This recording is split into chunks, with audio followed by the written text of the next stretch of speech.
Ito ay lampas na gamit sa paglalawang para sa tayo. Ito ay mga gawin sa isang lugar. Pasalong pangkanan, pangaliwang, o may iwan sa iba. Sunod, mayroong pag-pao.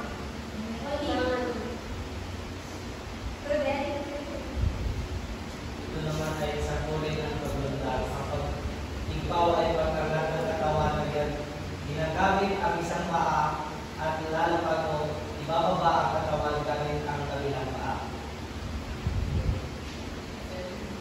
Pangalawa, pag-iyak.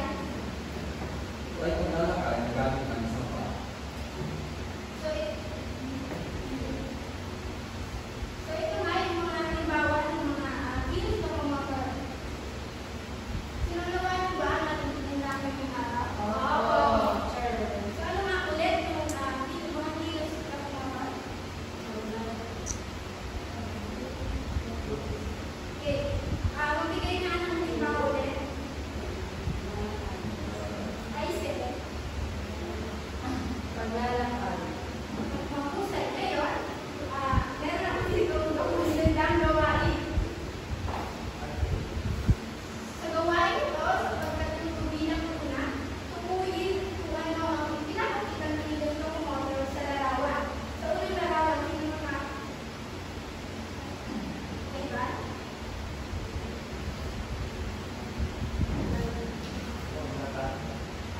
Magaling. Sa pangalawang larawan, Picture. okay? Paglalakad.